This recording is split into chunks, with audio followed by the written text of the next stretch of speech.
नमस्कार, मैं गायत्री शर्मा मरु साहित्य मंच के साहित्य यात्रा कार्यक्रम में आप सभी का हार्दिक अभिनंदन करती हूँ। आज साहित्य यात्रा कार्यक्रम की इस श्रृंखला में हम लेकर आए हैं कथाकार, कवयित्री एवं समाज सेविका डॉक्टर नीना छिब्बर जी को। डॉक्टर मीना छिब्बर जी जोधपुर से हैं, जो अंग्रेजी व्याख्याता के पद पर कार्यरत थी और अभी हाल ही में सेवानिवृत्त हुई है। आप सभी के बीच वो आपसे बातचीत करेंगे। अब तक की साहित्य यात्रा हम जानेंगे उन्हीं की जुबानी। तो चलिए जुड़ते हैं डॉक्टर नीना छिब्बर जी से।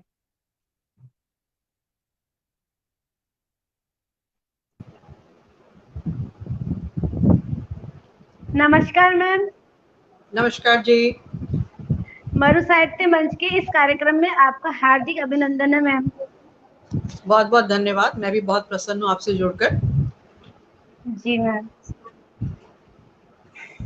मैम, आपने अंग्रेजी साहित्य से आचार्य पद पर रहते हुए भी हिंदी साहित्य की कई विधाओं में रचना कर्म किया। इसमें कोई दो राय नहीं कि आप प्रखर प्रतिभा के धनी हैं।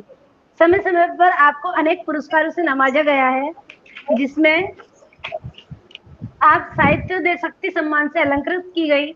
10 मई को मातृ दिवस पर आपको मदर्स प्राइड अवार्ड से नवाजा गया। रचना धर्मिता के क्षेत्र में उत्कृष्ट लेखन के लिए गणतंत्र साहित्य गौरव सम्मान आपको मिला। आपने कई काव्य संगोष्ठियों में भाग लिया। समाज के हर विषय पर आपने अपनी लेखनी चलाई है। तो इस कार्यक्रम के द्वारा हम आपकी अब तक की जो साहित्य यात्रा है उसको दर्शकों के सामने रखना चाहेंगे। तो मैम, शुरू करते हैं। आपका लेखन की ओर रुझान कब से व कैसे हुआ मैम?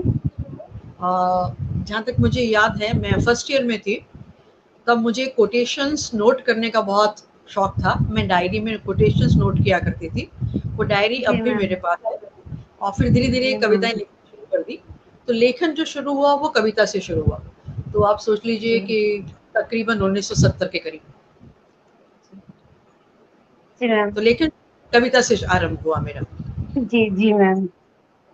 मैम, आपने अपनी साहित्य यात्रा में किन किन विधाओं में रचना कर्म किया है और आपको कौन सी विधा में रचना करना सबसे अच्छा लगा अब तक?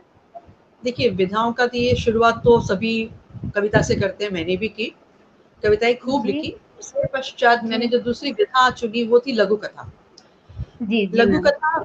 लघु कथा विधा मुझे इसलिए भा गई कि लघु कथा में लघु में ही कथा कह सकते हैं हम लोग। जब भी कोई दृश्य, कोई बात, कोई ऐसी अनुभूति जो मन को छू जाती है, तो मन में ही आता है कि इस पे कुछ ना कुछ लिखा जा सकता है और कम शब्दों में लिखा जाता है। तो लघु कथा वो विधा है जो हमें बहुत कुछ बताती भी है और बहुत कुछ छुपाती भी है। हम ये कह सकते हैं कि जिस तरह से अर्जुन की आंख लकड़ी की काट की चिड़िया की आंख पर थी। अर्जुन हमेशा देखता है कि काट की वो जो आंख है वही देखना है। या ये कहें कि वो धनुष पे देख कर तीर मारना चाहता था, तो परछाई देखकर वो कर रहा था। तो लघु कथा का यही, लघु कथा में हमें अपनी बात को कम शब्दों में पहुंचाना होता है। उसके बाद मैंने लघु कथा विधा पे काफी लिखा। हाँ जी जी मैम। मैम, आपने साहित्य की जो नवीन विधाएं हैं, हाइकू, पिरामिड एवं शैली छंद, उसमें रचना कर्म किया है। तो इन विधाओं के बारे में आपके क्या विचार है, या इनमें रचना कर्म करने का विचार आपके मन में कैसे आया मैम? हाँ, कविता और लघु कथा लिखने के बाद मैं बेसिकली बहुत ज़्यादा पढ़ना मुझे बहुत पसंद है। मैं खूब किताबें पढ़ती हूँ और बॉम्बे की हूँ तो मराठी मुझे आती है। पढ़ने का शौक है, इसलिए गुजराती भी मैंने सीख ली थी। तो उसके बाद मैंने लघु कथा विधा के बाद मैंने हाइकू पढ़े। तो हाइकू जो है वो 5-7-5 17 शब्दों का एक काव्य विधा है। अब आप सोच सकते हो कि कम शब्दों में अपनी बात कहने का जो सौंदर्य है, मुझे हाइकू में दिखा। मैं आपको बता सकती हूँ कि हाइकू जो है 1868 में एक जापानी छंद विधा है जो 1868 में हुई, और भारत में इसको रविन्द्रनाथ टैगोर लेकर आए थे जब वो अपनी जापान यात्रा में गए थे। और उसके पश्चात अज्ञे जी ने इसके ऊपर काम किया, रामेश्वर कंबोज जी ने काम किया। तो हाइकू मैंने लिखे, तो पहली पंक्ति में 5 वर्ण होते हैं, दूसरी में 7 और तीसरी में 5। तो 17 वर्णों में आप अपनी बात कितनी खूबसूरती से कह देते हैं, इसलिए मुझे हाइकू बहुत पसंद है। हाइकू मैंने अभी लिख लिए हैं, ये कहना चाहिए। कोई हाइकू मैम सुनाना चाहेंगे आप? बिल्कुल बिल्कुल, मैं आपको हाइकू सुना रही हूँ। ये हाइकू है राखी पर, रक्षाबंधन पर। जी जी। तो 3 ही पंक्तियां हैं। कच्चे धागे हैं, पक्के रिश्तों की डोर, सत्य ये बात। इतने में ही बात होगी। कच्चे धागे हैं, पक्के रिश्तों की डोर, सत्य ये बात। सावन लाए राखी संग स्मृतियां, पीहर वाली। जी जी। त्योहार नहीं, आधार है रक्षा का यह बंधन। त्योहार नहीं, आधार है रक्षा का यह बंधन। और उसी प्रकार से रामनवमी पे देखिए हाइकू। मन है प्रसन्न, लेके परमानंद आएंगे राम। तो पहली पंक्ति में 5 वर्ण हैं, दूसरी में 7, तीसरी में 5। राम संदेश सत्य विजित सदा, सिद्ध है काज। तो हाइकू में ये है कि बहुत 17 वर्णों में आप अपनी बात कह देते हैं। कण कण में फैली पुण्य सुगंध, पधारो राम। तो ये हाइकू है। तो हाइकू की खूबी मुझे से बहुत अच्छी लगी। मैम हाइकू की तरह ही पिरामिड और साइली छंद में भी आपने लिखा है, तो इससे मिलती जुलती विधा है, तो उनके बारे में भी कुछ कहना चाहेंगी? पिरामिड में 7 पंक्तियां होती हैं। पहली पंक्ति में 1 वर्ण, दूसरे में दूसरा, तीसरी पंक्ति में 3 वर्ण, चौथी पंक्ति में 4 वर्ण, पांचवी में 5, छठी में 6। अब यहाँ वर्ण का अर्थ ये नहीं कि हम कोई भी शब्द जोड़ दें। तो एक पिरामिड बनता है जिसमें आपकी कविता का सौंदर्य आना चाहिए और कविता पूर्ण होनी चाहिए कि हाँ ये वर्ण से, तो ये पिरामिड इस तरह से बन जाते हैं। और इसी तरह से धनुषाकार पिरामिड। तो धनुषाकार पिरामिड पर धनुष की तरह होते हैं। 7वीं पंक्ति के बाद फिर 7वीं, फिर 6, 5, 4, 3, 2 और 1। तो इस तरह से पिरामिड है वो है। और पूछिए। जी मैम, साइली छंद के बारे में भी कुछ बताना चाहेंगे? हाँ जी, साइली छंद, ये बहुत छंद तो हमारे यहाँ बहुत लिखे जाते रहे संस्कृत में। काव्य ही छंद है अपने आप, हमें जानते हैं इस चीज को। और साइली छंद जो भारत में आया है, छंद शब्द जो है वो छंद धातु से बना है, जिस छंद का अर्थ है आह्लादित करना। आह्लादित करना, जी मैम। हम खुश हो जाएं।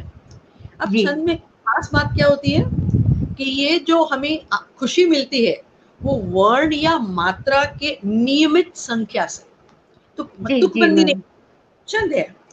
और सबसे पहला छंद ऋग्वेद में मिलता है। तो छंद का अर्थ है विशिष्ट अर्थों में गति आ जाती है।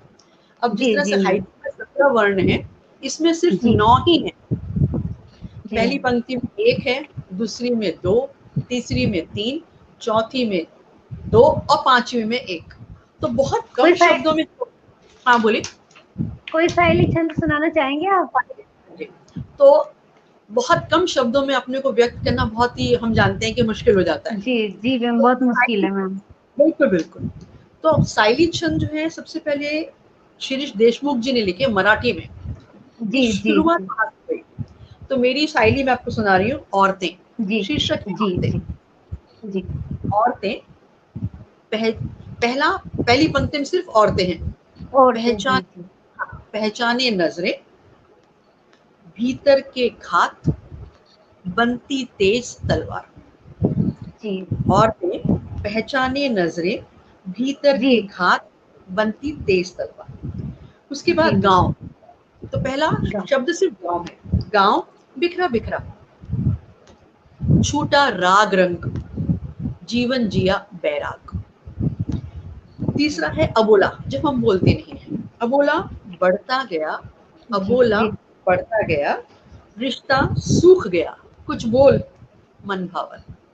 तो साइड में इस तरह से 9 शब्दों में आप अपनी बात को कह देते हैं। तो इस तरह से कविता से शुरू होकर लघु कथा, लघु कथा से यहाँ तक पहुंचे। हाँ जी, जी जी मैम। मैम आप सामाजिक कार्यकर्ता के रूप में भी सक्रिय रही हैं। आपको कोरोना योद्धा सम्मान से भी नवाजा गया है और पर्यावरण मित्र सम्मान से भी आपको नवाजा गया है मैम। आप काफी सक्रिय रही हैं। तो मैम मैं पूछना चाहूंगी कि जो सांझ के द्वीप जो कहानी संग्रह है जो कि वृद्धों को समर्पित है, जी। उसमें आपकी एक कहानी है मानिनी, हाँ जी। जो वृद्धावस्था की तकलीफ को बयां करती है। उसमें मानिनी अपनी बेटी से कहती है कि तू कभी अपने सास ससुर के साथ परायापन मत दिखाना। अगर बेटियां घर में हो तो वृद्धाश्रम की खाली रहे।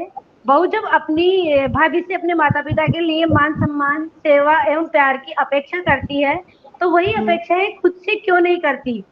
तो इस विरोधाभास के बारे में आप क्या कहना चाहेंगी मैम? देखिए हमारा जो सामाजिक ताना बाना है, जी इसमें शिक्षा ने बहुत परिवर्तन तो लाया है।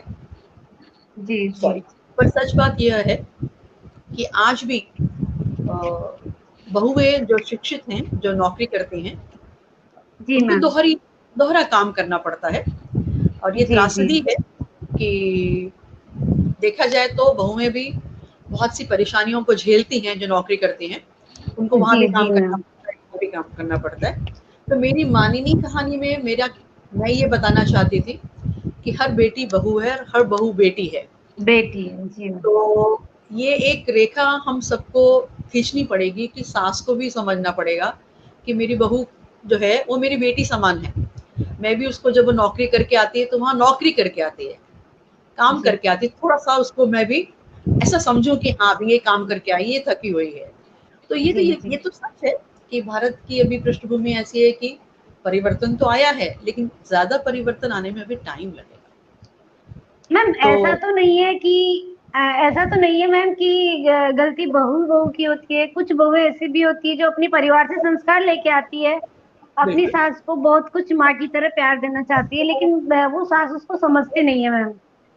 तो कई बिल्कुल जगह मैं ऐसा भी होता है कि कितना भी हाँ, समर्पित हो जाए लेकिन उनको वो रिस्पॉन्स नहीं मिल पाता जो वो चाहती है कि मुझे भी अपनी माँ की तरह रिस्पॉन्स मिले। लेकिन सास कभी उसकी फीलिंग्स को नहीं समझती मैम। तो गलती हाँ। कभी बहू की नहीं होती। ये तो है ही। तो इसकी देखिए वो तो आपकी बात सही है कि कई बार हम देखते हैं कि कई बहुएं या कहिए मतलब जो घर की माँ बहू है वो बहुत समर्पित होती है, बहुत परेशान है कि सबको सुखी रखूं, लेकिन उसके सुख को जी कोई जी नहीं देख। तो जी इसीलिए अभी जी देखिए कुछ परिवर्तन आ रहा है। अभी हम कई विज्ञापन में भी देखते हैं, कुछ कहानियों में देखते हैं कि सास कुछ कुछ कोशिश करती है लेकिन जी दोनों तरफ जी से मैम। कोशिश अभी बाकी है। तो मैं चाहती हूँ जी कि मैम। सास समझे इस चीज को कि जी दोहरी जी काम करना मुश्किल होता है। हाँ जी जी। जी मैम। जी मैम, आगे मैं पूछना चाहूंगी आपसे, जो आपका लघु कथा संग्रह किसको पुकारूं जो हम्म, कन्या भ्रूण हत्या पर आधारित है, उस पर आपके क्या विचार है? मतलब आप समाज को उसके जरिए क्या संदेश देना चाहती है? देखिए कन्या भ्रूण हत्या पे जो ये लघु कथा संग्रह है इसमें जी मैम। काफी लोगों की लघु कथाएं हैं। जी कन्या को हम नवरात्रों में तो जरूर पूजते हैं जी लेकिन जी उसके बाद मैम। कन्या को बहुत ज्यादा महत्व आज भी नहीं दिया जाता है। जी जी और मैम। बहुत दुखद स्थिति है। हम भारत में आज भी देख रहे हैं हाथरस वाली घटना घटी जी है। जी मैम। जी मैम।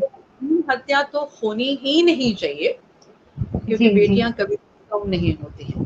तो यही संदेश देना चाहते हैं कि कन्या भ्रूण हत्या नहीं होनी चाहिए क्योंकि बेटियां नहीं जी। होंगी तो बहुएं कहाँ से आएंगी, बहनें कहाँ कहाँ से, से माँ। आएंगे?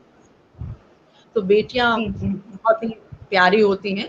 तो कन्या भ्रूण हत्या नहीं होनी चाहिए क्योंकि माँ मैम के लिए आपने। तो जी। हाँ बोलिए, जी माँ के मैम लिए तो बोलिए। बेटा और बेटी वो सब बराबर ही होता है। जी जी मैम। हाँ जी। मैम आपने जो समाज के अंदर जो समाज के हाशिए पर जो अपना जीवन व्यतीत कर रहे हैं, उसके ऊपर आपने दास्ताने किन्नर के नाम से लघु कथा संग्रह लिखा है मैम। तो मैं चाहूंगी कि जो किन्नर की सामाजिक स्थिति है, उस पर थोड़ा प्रकाश डालिए, या फिर जो वो मनुष्य होते हुए भी समाज पर उसको एक हाशिए पर देखा जाता है, उसको नफरत की दृष्टि से देखा जाता है। वो भी मनुष्य है लेकिन मतलब पास में खड़ा हुआ व्यक्ति उसकी हंसी उड़ाता है। तो इसके बारे में आपके क्या विचार है मैम? देखिए किन्नर समाज के बारे में कहूँ तो लघु कथा संग्रह में यहाँ भी संकलन है। तो जी थर्ड जेंडर जिसे हम आजकल कहते हैं, जी इसके जी पहले मैं मैम। बताऊं कि हम सब लोग जो है दोहरी जिंदगी जीते हैं। जब हम जी दिव्यांग को स्वीकार नहीं कर पाते हैं जी तो इनको स्वीकार करना तो हमें बहुत देर लग जाएगी। और जी जी इनका जो है ये थर्ड जेंडर हुए हैं, तो इसमें इनकी तो कोई भूल है नहीं, ये तो जी जी प्राकृतिक हो गया है। प्राकृतिक। जी जी प्रकृति की बात है कि थर्ड जेंडर है, उनके क्रोमोसोम्स सही नहीं हुए तो थर्ड जेंडर में। अब किन्नर जो होते हैं, आपको मैं सिर्फ एक अच्छी बात ही बताना चाहती हूँ कि अभी जो शिक्षा नीति 2020 आई है जी उसमें जी थर्ड जेंडर की शिक्षा के लिए काफी अच्छी कदम बातें उठाए कही, गए हैं। जी कदम जी उठाए मैम। गए हैं, तो मैंने काम जी किया है। मैम। और जी मुझे अशोक अशोक सक्सेना जी ने बताया कि पहली बार जो जी मैम। प्राइवेट स्कूल में लॉटरी से विद्यार्थी आते थे, इस बार जी किन्नर विद्यार्थियों ने भी डाला है और उनको जी उसमें जी एडमिशन मैम। मिली है। तो जी मैम। किन्नर जी किन्नर समाज का ये वो हाशिए पर तो है ही। और जी जी मैम। फिर भी अगर आप देखेंगे तो अब बहुत से किन्नर हैं जो समाज से लड़कर आगे बढ़ रहे हैं, बहुत क्षेत्रों में जी आगे बढ़ रहे हैं, चाहे जी अभिनेता हों, चाहे सामाजिक डॉक्टर हों। कई डॉक्टर भी आए हैं, कई सोशल वर्कर आए हैं, कई फैशन शो में आए हैं। तो ये जी जी हाशिए पर, लेकिन हमारी साहित्यकार की ये भूमिका रहती है कि वो जो हाशिए पर है उसको कम से कम जी सामने लाने की कोशिश तो सामने करें। लाने का कोशिश करें। जी पूरा मैम। आसमान तो वो- पूरा आसमान तो हम नहीं बदल सकते, पूरी परिस्थिति को नहीं बदल सकते, कम से कम जी उनकी मैम। अच्छी बात बता सकते हैं। मैं आपको एक उदाहरण देना चाहूंगी। एक लघु कथा थी मेरी, दो लोग गुरु। जी जी तो मैं सुना रही हूँ कि मेरे है नहीं, मैं यूं ही थोड़ी ही सुना रही हूँ कि जी मीना जी गुरु जो होती है वो जी किन्नर होती है और वो बधाई देने के लिए यहाँ वहां जाती है। तो जब वो एक जी शिक्षिका के घर जाती है तो उसकी जी शिक्षिका उसको एक किताब देती है, इसको पढ़ो। जी पढ़ने के बाद उसको लगता है कि शिक्षा बहुत महत्वपूर्ण है। फिर उसके बाद वो जी जितने भी छोटे किन्नर उनके समाज में होते हैं उनको जी पढ़ाई की तरफ लगाती है और कहती है बधाई दो नहीं, बधाई मतलब दो नहीं लो, लो। जी जी शिक्षा के द्वारा, हाँ, तालियां लो, दो नहीं। लो। तो फिर बच्चे शुरुआत में उसको चिढ़ाते हैं, दो लो दो लो दो लो, तो उसका नाम ही पड़ जाता है दो लो गुरु। लेकिन जब तक वो जी मतलब अंत लघु कथा का ये है कि जब तक वो मरती हैं तब तक उनके जी पूरे समाज में कम से कम वो 50-60% बच्चों को पढ़ा लेती हैं और वो बहुत मतलब शांति से मरती हैं कि मैंने शिक्षा को दिया। तो शिक्षा जी जो एक ऐसी चीज है जो इनको आगे लाएगी, जबकि एक कठिन काम है, फिर भी जी भारत में इसके प्रति अच्छा काम चल रहा है। जी जी मैम। मैम, आपका एक काव्य संकलन प्रकाशाधीन है, शहर से गुजरते हुए। हाँ जी। उसमें बेटियों के बारे में आपने कहा है, जिसको पढ़कर हमें ये याद आता है कि ऐसी घटनाएं आम जीवन में घटती रहती है जो कभी न कभी हमारे साथ भी घटित हुई है। बिल्कुल। तो आप उसकी सामाजिक उपादेयता के बारे में क्या कहना चाहेंगी मैम? जो घटनाएं घट रही हैं जी मैम। बेटियों की, हाँ जी, देखिए सबसे पहली बात है कि समाज जो है पुरुष प्रधान है। जी और मुझे ऐसा लगता है कि इसमें गलती हम स्त्रियों की ज्यादा है। हम अपने जी बेटों को बेटा मानकर चलते हैं, बेटा बेटी दोनों एक समान नहीं मानते। यदि बेटे को भी बेटी की तरह मतलब दोनों को एक समान काम करवाया जी जाए, एक समान उनको अंकुश में रखा जाए, एक समान सुविधा दी जाए, तो शायद ये जो हो रही घटना है वो कम होगी। घर में देखा जाता है कि जो अच्छी चीज होती है वो अधिकतर बेटों को दी जाती है, जी बाद में जी बेटों, जबकि कम हो गया मैम। लेकिन फिर भी मैम, इसी आ, संदर्भ में मैं आपसे पूछना चाहूंगी कि हाँ जो इसी वर्तमान समाज में अनेक विसंगतियां फैलती जा रही है। अभी मौजूदा हालातों में जो हाथरस में जो घटना घटी है उस पर आपके क्या विचार है? मतलब एक लड़की कहीं पे भी सुरक्षित नहीं है, माँ की कोख से लेकर परिवार से ले लीजिए, समाज में हाथरस में लड़की के साथ अमानवीय व्यवहार होता है, उसके बाद उस लड़की को मध्य रात्रि को जला दिया जाता है, वो भी उसके परिवार की इजाजत के बगैर। तो मैं आपसे पूछना चाहूंगी कि हम लड़कियों को तो तरह तरह की शिक्षाएं देते हैं, लेकिन वर्तमान समय को देखते हुए जो कि माता पिता है उनके पास दोहरी जिम्मेदारी बनती है, लड़कों को पढ़ाना भी है और उनको संस्कार भी देने हैं। तो आपकी नजर में माता पिता द्वारा लड़कों को क्या शिक्षा देनी चाहिए कि आज की जो घटनाएं घट रही है उनके ऊपर अंकुश लगे? देखिए बेटों को भी संस्कार पढ़ाने चाहिए। जी बेटों को मालूम होना चाहिए कि रात हो गई तो घर 10 बजे आना ही है, चाहे वो चाहे बेटा हो आना। चाहे बेटी। और जी जहाँ तक मैम। बेटियों की बात कह रहे हैं कि हाथरस वाली घटना, ऐसी तो आपने सच कहा कि जी ये सब कड़वी सच्चाई है, सच सत्य है, नग्न सत्य है कि जी बेटियां मैम। अपने परिवार में ही, अपने रिश्तों में सुरक्षित नहीं होती। तो सबसे पहले जी हमें मैम। अपने बेटियों को, जो हम आप आजकल बताते हैं गुड टच बैड टच, बताते ही हैं, जी और जी मैम। बेटियों जी को मैम। सबसे पहले विश्वास करना सीखिए। उसको इतना जी विश्वास दीजिए कि वो आपको कुछ भी बता पाए। जी जी मैम। जैसे हाँ, मेरी माँ या मेरे पिताजी मुझे डांटेंगे, तो जब अपनी मन जी की बात कह लेगी तो शायद कुछ बच जाएगी। और दूसरा है जी कि जी स्त्रियों में एक कहते हैं कि छठी इंद्री होती है, तो वो जी किसी जी भी नजर को पहचान लेती है। तो जी जब जी आपको सर। परिवार में या आसपास को ऐसा दिख जाता है, चाचा मामा ताया, मैं तो ये नाम ले रही हूँ, कोई भी जी कजन जी ब्रदर कोई कोई भी। भी, तो आपको लग रहा है कि ये घर में आता है तो कुछ ठीक नहीं लग रहा है, तो आपको कोशिश उसको करनी पहले चाहिए। से ही आभास हो जाता है हाँ, मैम। बिल्कुल, हाँ, आपको आभास हो जाता है, बच्चे को तो नहीं जी हो रहा जी है, मैम।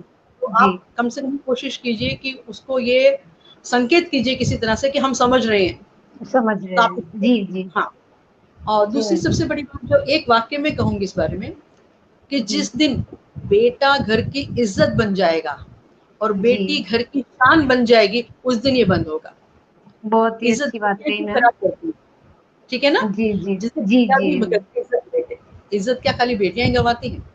तो जिस दिन हम जी बेटे को मैम। कहते हैं वो हमारे घर की इज्जत है जी और ये हमारे घर की शान है, ये समझना शुरू कर देंगे, तो शायद थोड़ा बहुत परिवर्तन आ रहा है।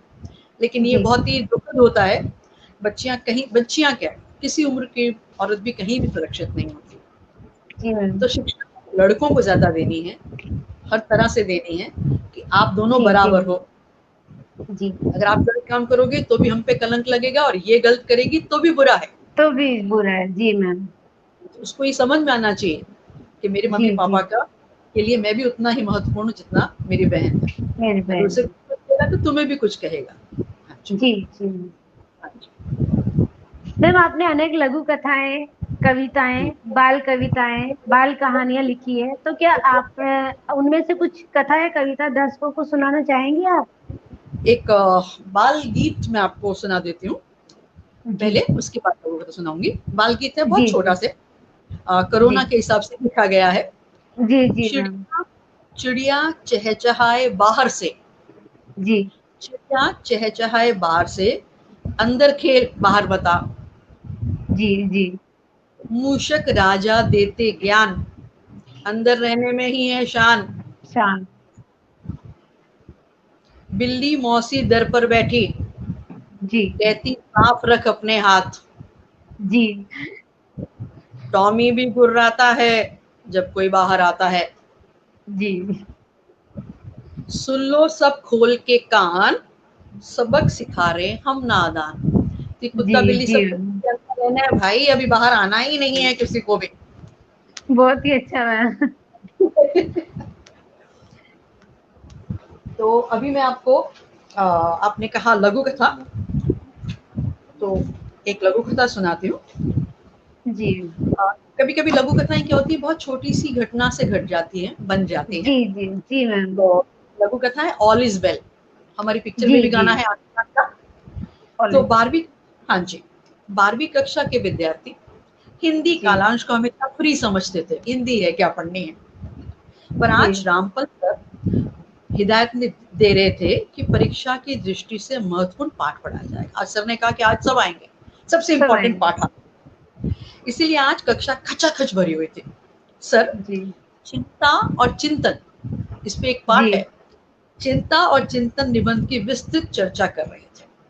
जी अधिक और सर ने कहा, अधिक और लंबे समय तक चिंता करने से शारीरिक एवं मानसिक क्षति होती है, पर चिंतन से जीवन को नया दृष्टिकोण मिलता है, जी दिशा मिलती है, दोनों का जी सामंजस्य आवश्यक है।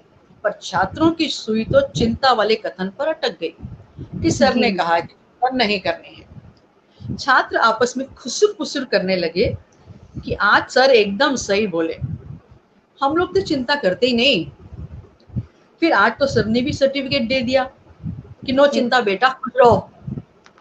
सर अगले खंड को समझाते हुए बोले, थोड़ी मात्रा में अपने जीवन की चिंता सभी को करनी चाहिए। जी प्रत्येक व्यक्ति को भी अपने भविष्य की चिंता करनी चाहिए। जी इससे दिमाग नई चुनौतियों को स्वीकार करता है और हल भी निकालता है। पर छात्रों की गाड़ी तो एक ही पटरी पर थी। कुछ चिल्लाए, सर आमिर खान ने भी कहा है all is well, all is well. और यही फंडा है। छात्र पिछवाड़े पर हाथ मारकर गाने लगे ऑल इज वेल। कक्षा का माहौल हास्यास्पद हो गया। जी सर ने खुद को संयमित करते हुए सबको शांत करवाया और उन्हीं के अंदाज में बोला, सही कहा बच्चों, जी तुम सबका भविष्य वेल में ही है, पर हिंदी वाले नहीं, अंग्रेजी वाले वेल में है। जी जैसा तुम्हारा वर्तमान है, तुम्हें भविष्य में सूखा गहरा अंधेरा वेल ही मिलेगा। फिर सर कुटिल मुस्कान के साथ सर ने पिछवाड़े की ओर इशारा करते हुए कहा, बच्चों फिर जिंदगी पुलिस के डंडे यहीं पड़ते हैं। और sir ji all is well कहते हुए बाहर चले गए।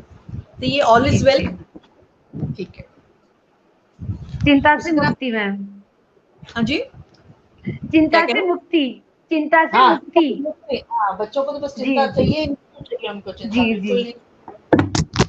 अच्छा, अब आपको मैं एक और सुनाती हूँ। भूतकाल।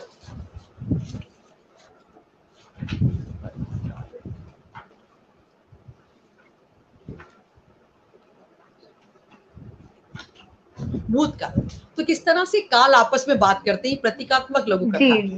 जी जी हाँ जी, समय के घर में वर्तमान, भूतकाल और भविष्यकाल अपनी अपनी महत्ता बताने के लिए बैठे थे।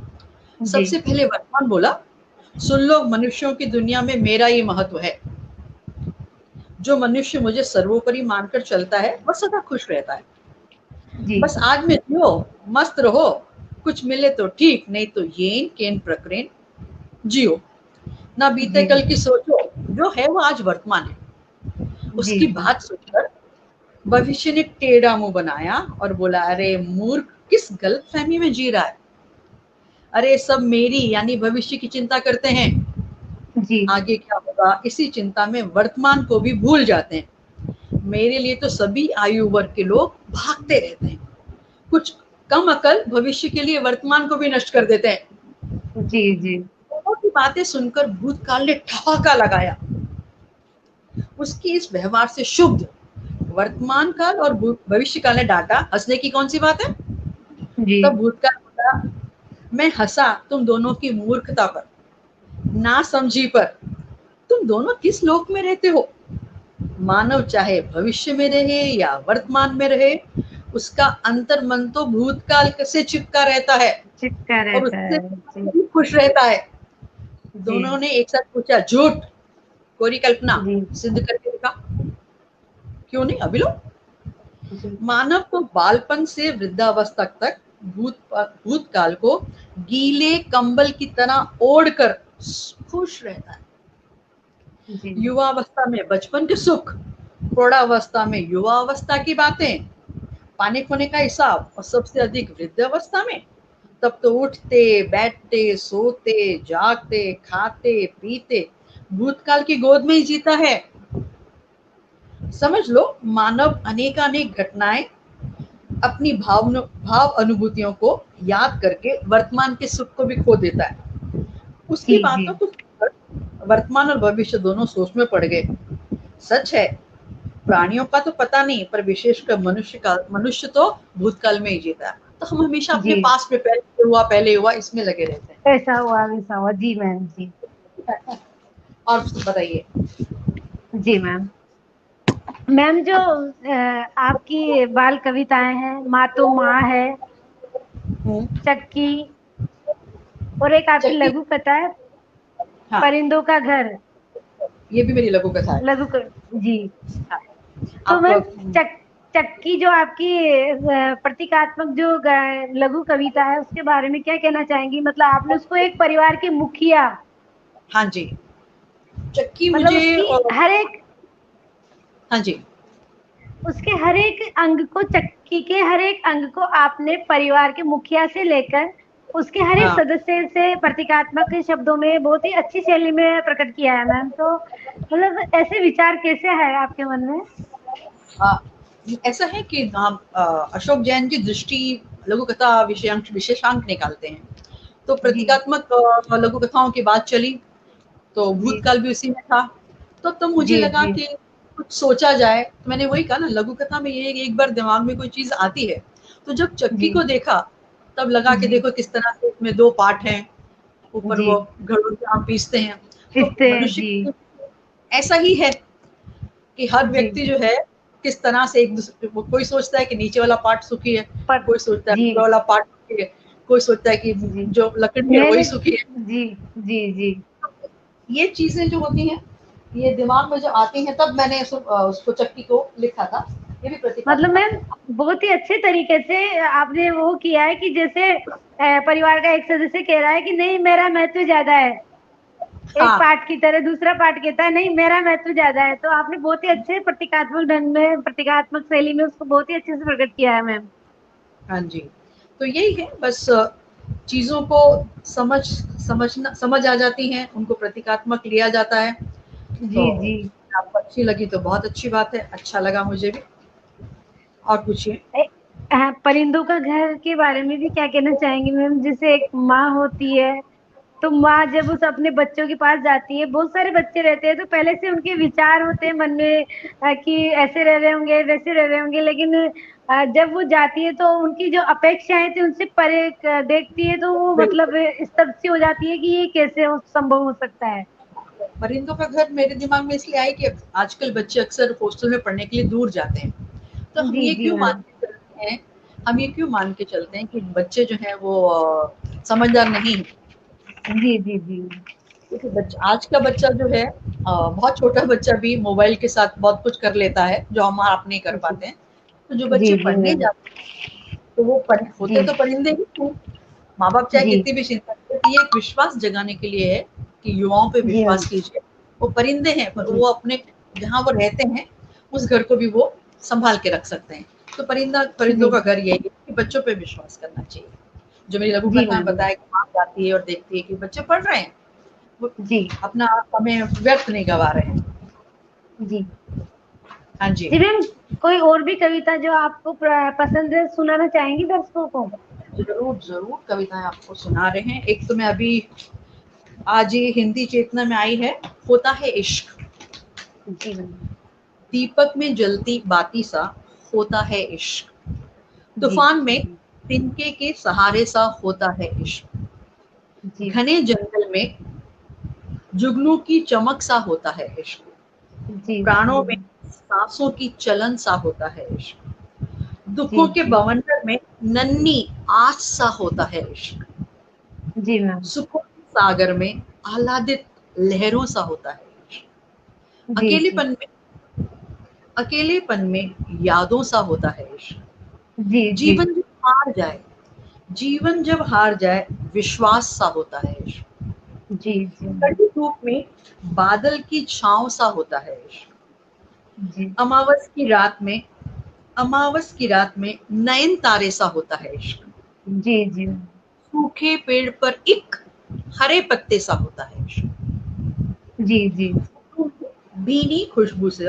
होता है इश्क, पूस की रात में पूस की रात में अलाव की गर्माहट सा होता है इश्क, जी जी जी मैम बरखा में मयूर नृत्य सा होता है इश्क, खामोशियों को जो गुनगुनाए खामोशियों को जो गुनगुनाए वो होता है इश्क, जागती आंखों में मीठे सपन सा होता है इश्क, पपीरे पपीहे की पुकार सा होता है इश्क, हंसों के जुड़ाव सा होता है इश्क, हिरनी की चंचलता सा होता है इश्क, आस सा, विश्वास सा, कोमल एहसास सा होता है इश्क। तो जी इश्क जो जी है वो होती है,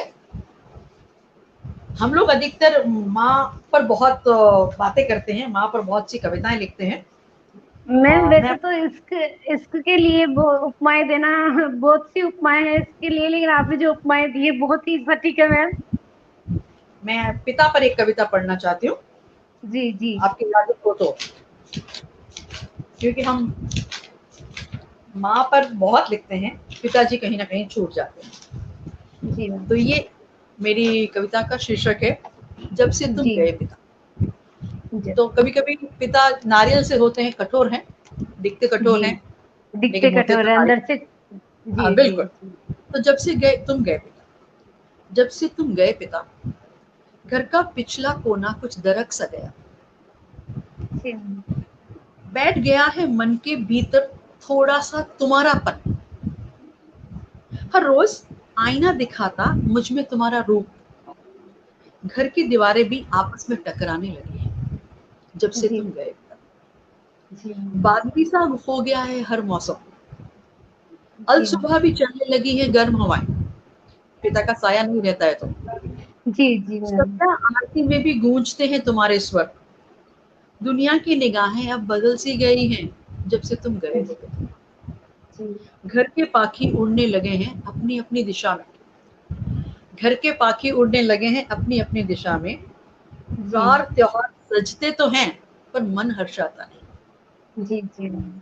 चमकता तो है नया मकान पर जगमगाता नहीं, जी मैम। नए पौधों पर आई तो है कौपले पर भरी नहीं जब से जी तुम गए हो। आखिरी है, अपने दुख दर्द खुद दूर करता हूँ, सिर पर रखी पगड़ी ने सिखा दिया, सिर पर रखी रखी पगड़ी ने सिखा दिया, ठीक तुम्हारी तरह पेच खोलना। जी जी मैम। अपना ही पिता बन जोड़ता हूँ टूटी हिम्मत जब से तुम गए हो पिता। नहीं पुकारा मुझे किसी ने पुराने नाम से, जी नहीं पुकारा मुझे किसी ने पुराने नाम से, जी नहीं थामा मेरा हाथ हौले से अंधेरों में, जी जी मैम। नहीं सुनाई ठेठ गांव वाली बोली अंदाज अलग से, नहीं सुनाई गांव वाली ठेठ बोली अलग अंदाज से। सच है तुम्हारा होना तब सहज लगता था, सच है तुम्हारा होना तब सहज लगता था, अब महसूस करना चाहता हूँ फिर से तुम्हारा होना। वह कंधे पर हाथ, चेहरे पर छिपी मुस्कान और आंखों में मोहब्बत जब से तुम गए हो पिता। तो पिता के जाने के बाद हम उनको मैम याद करते हैं। बहुत, हाँ जी। मैम बहुत ही संवेदनशील कविता है मैम। बहुत ही। सर, और सुनाना चाहेंगी मैम? चलिए पिता के बाद माँ पर आते हैं। हम जी जी अक्सर घर के सभी लोग शिकायत करते हैं कि बेटियां क्या बातें करती रहती हैं माँ से, एक बार फोन लेती जी है तो बस चिपक जाती है ना। जी जी जी हाँ, तो देखिए बेटी माँ से बातें क्या करती है, माँ से बातें, जी माँ से करती हैं बेटियां बातें कहाँ कहाँ की, यहाँ की वहां की पूरे जहां की। जी क्या बातें हैं देखिए। इसमें अ, आप देखेंगे किस तरह से बातों से बातें निकलती हैं। घर के खनकते बर्तनों की, आंगन में आती जाती धूप की, बालकनी में गीले सूखे कपड़ों की, कमरे में आते जाते सायों की। जी बेटी बातें माँ से कहाँ जी कहाँ की, यहाँ की वहां की पूरे जहां की। जी खुली आंखों देखे अधूरे सपनों के, मन में खदबदाते तूफानों के, जी हर रोज गैस के चूल्हे पे चढ़ते अरमानों के। जी मैम। अल सुबह, क्योंकि हम सब नौकरी करते हैं, नौकरी, जी अल सुबह मशीनी शक्तिमान बन जाने के, जी कभी कभी पूर्णतः कान और कभी हाथ बन जाने के, अपने काल्पनिक पहियों जड़े पैरों के। माँ से करती हैं बातें बेटियां कहाँ कहाँ की, यहाँ की वहां की पूरे जहां की। चाहती जी है, वो क्या चाहते हैं, चाहती है जानना कुछ मसलों के हल, सीखती है बुनना मासम टुकड़ों से पूरा आसमान, जी पूछती है कैसे निभाती थी माँ सबको, हंसती खनकती जी खटती पटती झुंझुलाती, जी बताती है अपने नन्नों की बड़ी बातें, जी सीखती है याद कर दिन भर घूमती माँ से, बड़ी दूरियों को पास लाने का कमाल। जी सीखती है माँ से बड़ी दूरियों को पास लाने का कमाल। माँ से करती हैं बातें बेटियां कहाँ कहाँ की, यहाँ की वहां की, पूरे जगह पूरी तरह। करती करती है बक बक, चक चक, झक झक, हंसती खिलखिलाती, रुकती नहीं, सुनती नहीं, चरखी सी चलती है जबान। जुबान पर, दिल पर, भावों पर सचमुच नहीं है ताला। माँ बस जी सुनो, मेरी सुनो, मेरी ही सुनो, कहती है हर शब्द, हर वाक्य और हर बात के पहले।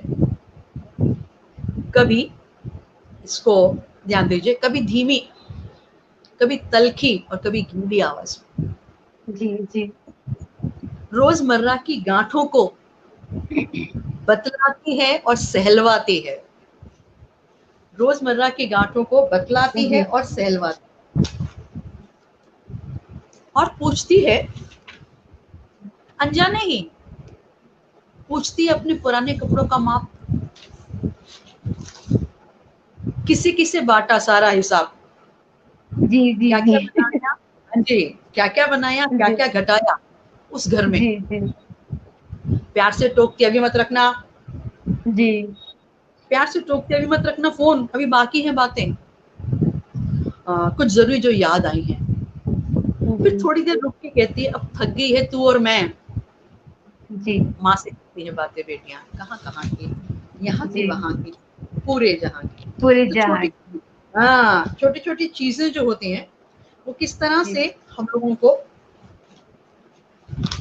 एक और छोटी कविता सुना रही हूँ, फिर मैम आप एक मुझे मिनट, आपने बोलिए। अपनी कविताओं में यथार्थ को बहुत ही सटीकता के साथ उतारा है, बिल्कुल सटीकता धन्यवाद। के साथ उतारा है मैम।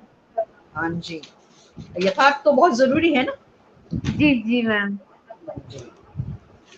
आ, जंग जारी है, जंग हम सब लोग जी लड़ाई जिंदगी की लड़ते हैं।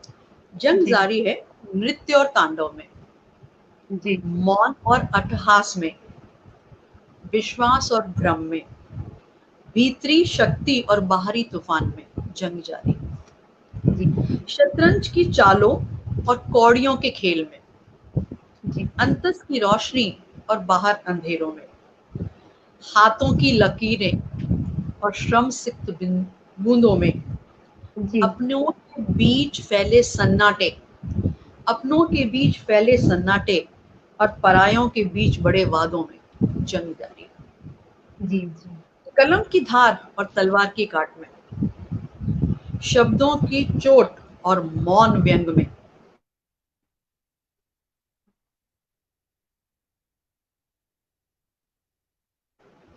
इंसान।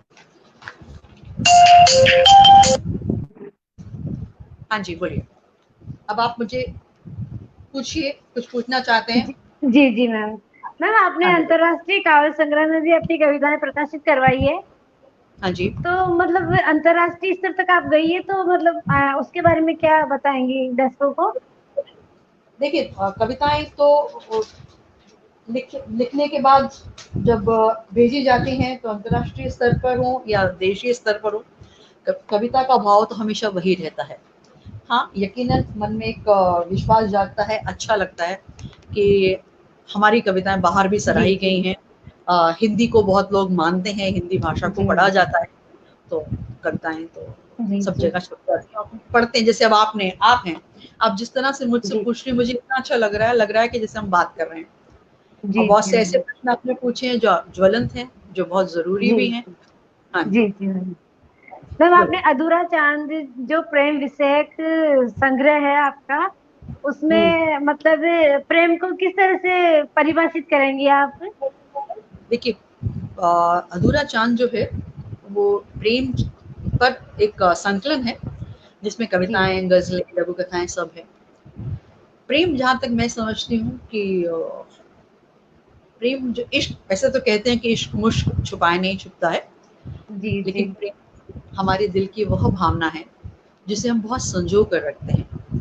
जी जिसे हम प्रेम करते हैं, कोशिश यही करते हैं कि उसको कभी कष्ट ना हो, हमारी ओर से जी कोई दुख जी नहीं हो। दुख नहीं हो। जी जी और मैम। प्रेम प्रदर्शन की चीज नहीं है कि आप हर जगह लिख दे के भी आई लव यू, या जिस तरह से भी आप शो करते हैं, तो दिखावा कभी भी प्रेम नहीं होता है। ये एक एक अनुभूति है। हाँ, ये जरूर है कि अगर हम किसी से प्रेम करते हैं, किसी भी रिश्ते में करते हैं, तो उसको कम से कम पता होना चाहिए कि हाँ हम प्रेम करते हैं। तो जहाँ आवश्यक है, जितना आवश्यक है उतना तो आपको उसे दिखाना भी चाहिए कि हाँ मेरे लिए आप इतना महत्वपूर्ण है। वो प्यार है, चाहे वो भाई का प्यार हो, बहन का हो, पति का हो, बच्चों का हो, किसी का भी। और नारी का रूप भी प्रेम होता है, प्रेम करना ही हमारा। हाँ जी मैम, आपने मनोवैज्ञानिक उपन्यासों में जो असामान्य पात्र है उनको किस तरह से चित्रित किया है मैम? देखिए, मेरी ये जो शोध प्रबंध था हिंदी के मनोवैज्ञानिक उपन्यास में असामान्य पात्र। असामान्य पात्र, असामान्यता कहें तो हम मनुष्य जो हैं, कहीं ना कहीं हम अंदर से कोई ना कोई असामान्यता हम सब लोगों में होती है। हमारे अंतर मन में कई चीजें होती हैं जो हम बाहर नहीं दिखाते हैं या बाहर दिखती नहीं है। तो हर जगह पे, हर रिश्ते में, हर घर में, हर परिवार में, हर कहानी में, हर उपन्यास में असामान्य पात्र मिल ही जाते हैं।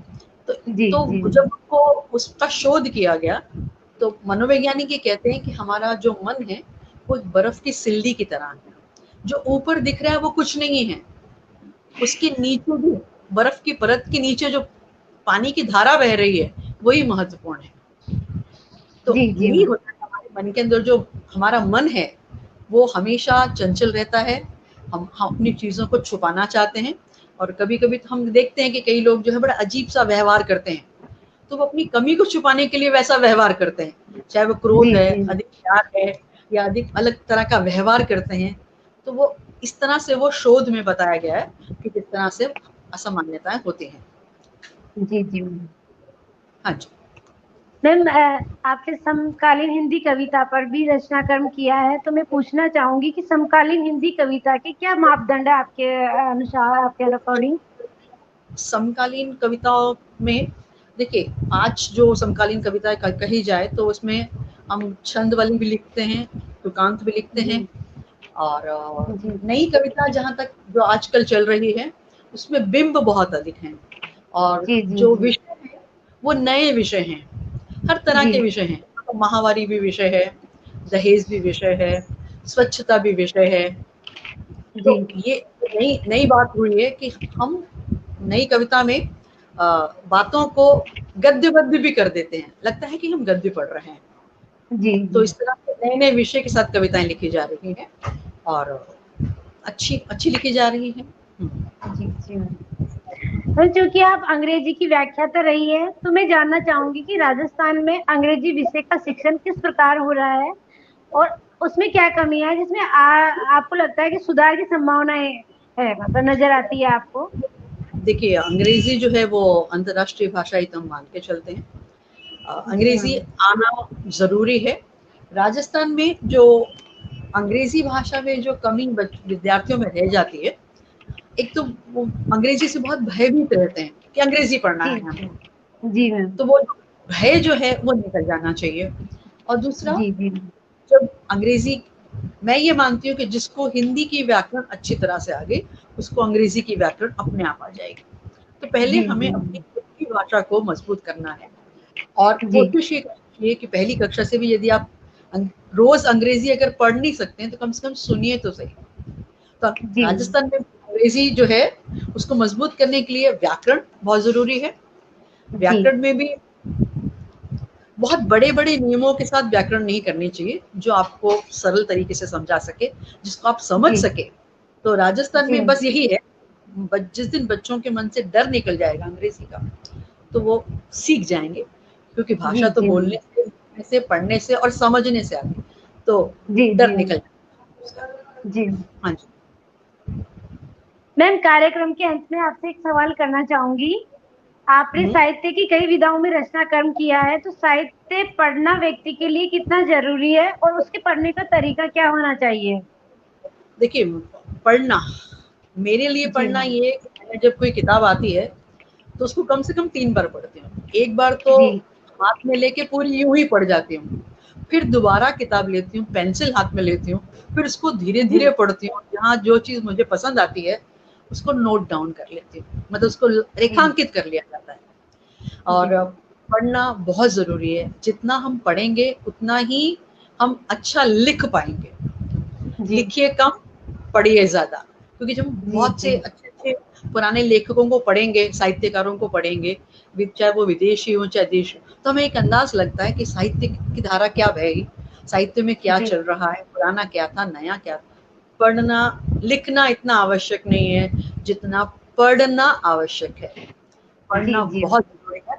मैं तो कभी कभी दो तीन चीजें मुझे याद आ रही हैं कि टीवी सीरियल में भी कुछ चीजें थी। एक बहुत पुराना टीवी सीरियल आता था, उसमें वो कहता था, मुझे आज भी याद है, कि ऐसी जगह मत बैठ के कोई कहे उठ, जी ऐसी जगह ऐसी चीज मत उठा के कोई कहे रख, हाँ, ऐसी जी बात मत बोल कोई कहे चुप। ये मुझे चुप आज भी याद जी जी मैम है। उनको बोल दो। और एक और था कि जब हम हाथ रगड़ते हैं तो जी मैल ही निकलती है। तो अगर हम जी किसी जी को जानबूझ के कोई चीज बार बार पूछते हैं, जी भी कोई आपसे कुछ कहना चाहता है और आप वो बताना नहीं चाहते और आप उसको बार बार रगड़ रहे हो, तो वो मैली बार जी आएगी। पढ़ने जी से जी होता है, कुछ चीजें फिर दिमाग में ऐसी बैठ जाती हैं कि पढ़ने से ये हो जी जाता है। पढ़ना पढ़ना अति आवश्यक है, खूब पढ़ना। मैं तो चंपक से लेके लोटपोट से लेके चंदा मामा से लेके सब बहुत शौक से पढ़ती हूँ। जी जी सब मेरे मैम जी बहुत पसंदीदा है। पढ़ना, हाँ मैम जी बोलिए। आपकी आने वाली रचनाएं कौन कौन सी है जो प्रकाशन के लिए गई हुई है मैम? देखिए, एक तो शहर से गुजरते हुए काव्य कविता की है, एक जी हाइकू जी है मैम नदी के किनारे, उस पे भी काम चल रहा है, साइली छंद अभी चल रहा है। जी जी तो मैम कोरोना है, बैठे हुए हैं घर पे, तो जी बस जी यही काम मैम कर रहे हैं, खूब पढ़ रहे हैं, खूब लिख रहे हैं और बस अपना समय व्यतीत कर रहे हैं। कोशिश ये करते हैं कि भी नकारात्मकता नहीं आए, जी बस तो टाइम ऐसे ही पास किया जा रहा है। और मैम साहित्य दूसरा ये है कि मैं ये चाहती हूँ, मतलब मुझे पढ़ाने का भी बहुत शौक है, तो मेरी जी मेरी दिल की इच्छा ये है कि अगर भगवान अंत लाए तो पढ़ाते हुए लाना चाहिए, बस और कुछ नहीं। जी जी मैम मैम हाँ, साहित्य प्रेमियों के लिए तो आपको एक आदर्श के रूप में साबित हो रही है आप, क्योंकि आपने इतना अच्छा साहित्य लिखा है कि आपने समाज के हर विषय पर अपनी लेखनी चलाई है मैम। तो आपके बारे में तो जितना कहा जाए उतना कम है मैम। अभी तो तो हमने आप कुछ भी हाँ जी। जी मैम आप मरु साहित्य मंच पर आए इसके लिए आपका बहुत बहुत आभार मैम। मैं भी बहुत प्रसन्न हूँ कि आपने मुझे बुलाया, बहुत बहुत धन्यवाद, आभार। और जी मैम आशा करती हूँ कि मेरी बताई हुई बातें कुछ उपयोगी होंगी। जी हम जी जरूर मैम मिलेंगे। बहुत बहुत नमस्कार सर। जी नमस्कार मैम। धन्यवाद सर, धन्यवाद। जी धन्यवाद मैम आपका भी। ओके, धन्यवाद।